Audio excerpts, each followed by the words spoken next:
ফাগুনের স্নিগ্ধ ভোরে খালি পায়ে প্রভাত ফেরি, কচি কাঁচা শিশু কিশোর যুবক বৃদ্ধ সবার কণ্ঠে ভাষার গান। মাতৃভাষা বাংলার দাবিতে যারা বুকের তাজা রক্ত ঢেলে দিয়েছিলেন, সেই দামাল ছেলেদের শ্রদ্ধা ভরে স্মরণ করছে গোটা জাতি। দেশের সব জেলায় যথাযথ মর্যাদায় পালিত হচ্ছে শহীদ দিবস ও আন্তর্জাতিক মাতৃভাষা দিবস।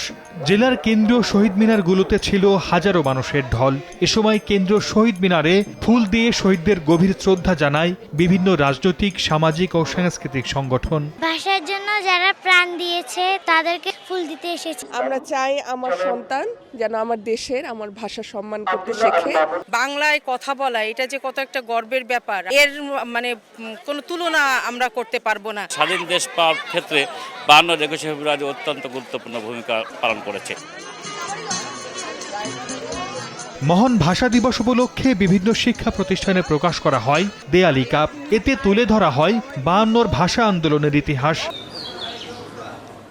বাংলাকে জাতিসংঘের দাপ্তরিক ভাষার মর্যাদা দেওয়ার পাশাপাশি সর্বস্তরে বাংলা ভাষা প্রচলনের দাবি জানান শ্রদ্ধা জানাতে আসা মানুষ। ইংরেজি ভাষা অফিস আদালতে ব্যবহার করা চলবে না, এইটা 74 সালের থেকেই এই আইন প্রযোজ্য, কিন্তু আইনটা প্রয়োগ হয় নাই। সবার দাবি যে বাংলা ভাষা সব জায়গায় প্রচলিত হোক। শহীদ মিনারে আগত মানুষের আশা শুধু আনুষ্ঠানিকতায় সীমাবদ্ধ না থেকে ভাষার মর্যাদায় অব্যাহত থাকবে শুদ্ধ বাংলা চর্চা।